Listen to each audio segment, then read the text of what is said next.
they just opt for that duo once again.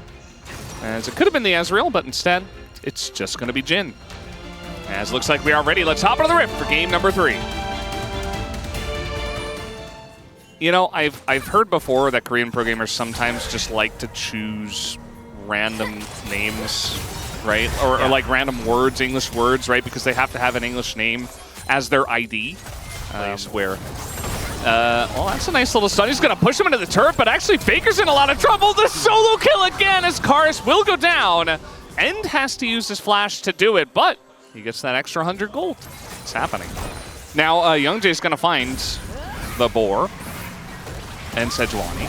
As, Owner's just 1v2 right now, and he's in a bit of trouble. They want to try to turn this. Nice knock-up, but Owner's just so low. The flash over the wall, the Q gets it done, as Owner does not respect the 2v1. And now Faker's in a lot of trouble himself. He has to flash, so there goes your flash advantage, as even now Karis' flash will come up first. Valdez, it's happening. All the bro levers will be... That doesn't matter. Morgan, it's not real. Did pick that. We do have a wall coming down here, but everybody gets over the wall. So T1 should be able to take both of they're going back. Grubs. Wait, they're okay. Okay, they're not going back. They did go back. Yes. I really think they shouldn't have. So that's good that they don't. And but it is. Yeah, Morgan's dead. He does have flash, so maybe he can flash out of this one, but the hop has larger range, and there's the counter-strike flash on in from Owner, and the boomerang gets the job done. So the inevitable punish that we were talking about, that you called Chronicler, does come through on top of this ES that was denied. And he has no TP. He's so far behind. Looks like T1 are going to take down 5 grubs, unless Karis and Palu can say something about it. Here they come, but the Mega Gnar timing is also going to go down, but now the engage comes in from Keria. Here's another wall, and Palu is in a lot of trouble as he has to flash away, but the knockup is going to catch Karis out of midair. The turn, trying to come out, though. Karis pushing forward, jumping into everybody. He does get the kill, and he jumps away. Karis able to make it happen. Only Palu has gone down. As now Morgan trying to be relevant, and I think, unfortunately, the timer has run out on this fight as Zeus is going to come in, and there's the knockup from Keria as well.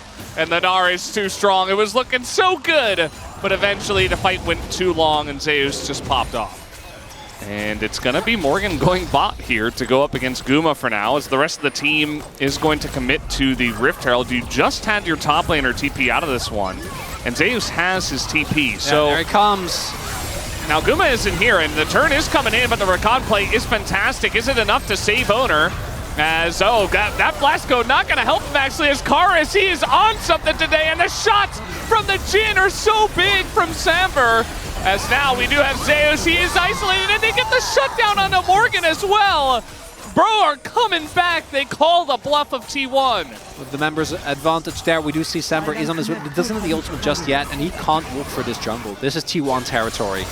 Well, it's going to be Guma getting engaged on, as Palu wants to deny the T1 territory, as now we got TPs coming in here. Guma in a lot of trouble. He's not able to Featherstorm until the very last moment, but the pullback is huge. It doesn't matter. Karis is on the hunt once again, charging into multiple members, as down will go Faker. They're doing it! And Morgan, he's got another counter-strike. He's going to live, bro. They're winning another fight, down 3K, as the hit here from Youngjae is huge. He stays alive, but the Mega Gnar not going to be enough. Karis is just going off in this one. Karis and Samber, they sub in for game number 2. They shut it down in game number 3 as well, and bro, they're still behind, but they're coming back. That's an ace! And, you know, T1 still haven't fought on their terms yet, so let's see how this one looks as the ult goes straight into Youngjae. That's not going to be good. A lot of damage being thrown into Palu. Those are not the right targets for T1, but Palu eventually does get low. The steal on the Dragon as well, and Youngjae is low himself. A lot of low health bars here on the side of T1. Faker going to be isolated. And now the forced Featherstorm as well from Samber onto Guma. As meanwhile, Youngjae trying to go 1v2 against Keria and Zeus, not really working out, but Karis once again unchecked, and the frontliner that is Morgan is huge as another hop comes in. Karis looking to take down Guma and Owner, not going to be able to, but does push them away. I mean, it feels like a Tristana playground right now. Like, they're using everything into Leona, into Maokai, and then Karis is jumping from person to person and getting a million assists. Like, he's not getting kills, which is kind of funny, but he's just unchecked. And Samver, there's no engage on him either, as now maybe an opportunity here for T1 as Palu a bit out of position. Youngjae being chased as well, as Palu might just have to be left here as a sacrifice. The wall does come down, and Palu not even going to flash. So down goes the bro support. As T1 now, they're not going to be asking twice. They're just going to go for the Baron. Yeah, big thing here is that they also used a lot of cooldowns. Samver does have his ultimate. I think that Jhin ult is going to be big. Oh, the flash on in. They want to isolate. Zayu says the Steric shield is massive, though, and now a huge Gnar ult is going to win this one for T1. You would imagine Morgan being chased down, and he will eventually go down as well. Samver still firing shots. Owner trying to block here. Faker still going to eat a bunch of damage. A lot of poke did go down onto T1. Even the sapling, you talked about this actually in the draft as well. That's not going to hit Youngjae, but Samver looks like he will be isolated and killed. So it does work out in the end for T1. I think they should be able to zone him away. The health bars are low, but I don't think it's going to matter. And T1 get the Baron. That should be enough to regain control of this game. Doesn't get any CC on him, and he's just jumping around. Speaking of which, in live, we have him being bullied, and down he will go. So T1, they find him, they save their CC for him, and Owner will make it happen. The Magic Might have passed. Rion going to try and look for something here. No ult on Samver, though. So Youngjae just going for an ult to try and keep this mid lane turret alive for a little bit longer. If on the next wave, it is still going to drop. He wouldn't have the Sterics, he wouldn't live.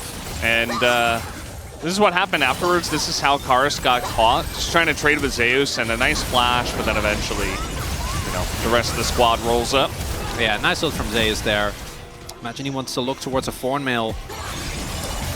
This is a very interesting fight as the Solar Flare goes very wide, and Morgan's dead, and so is Palu. I guess that's just it. Just not expecting them to stay. That can't be how it ends. Just not expecting them to stay, and they're like, hey, maybe they're here. Oh, we're dead. T1's wallets are very large at this point in time. As here comes the quickness. Karis will be caught this time around as the follow-up comes in, and Karis does hop away, but Owner also very tanky, and again, Zeus is unkillable. It looks like T1, they've had their fun tonight, but at the end of the day, they will just pick up the clean 2-1, nothing to see here, up against Bro.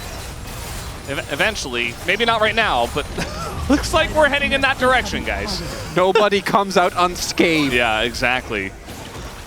As now we're looking for the Gnar here once again, but Youngjae just unfortunately not that tanky. He's only got Warmogs, and Eliandri's. There's a lot of damages coming out actually from the 80 carries of Bro, but I feel like the wallets are just too heavy as now Faker gets in that backline, and Karis eventually will be taken down by the Gnar. And here comes Zeus bouncing over that wall. The knockup will miss, but you know, I'm just going to throw an ult into the winds. Why not? That's what I would do.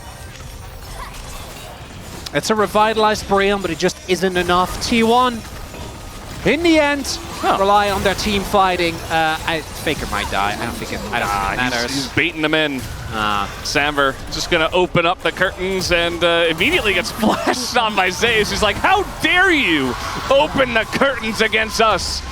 And it's not going to happen.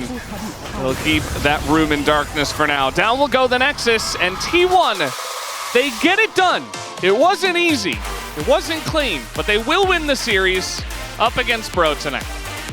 It's a win at the end of the day, and Zeus gets the most damage by far on his Gnar.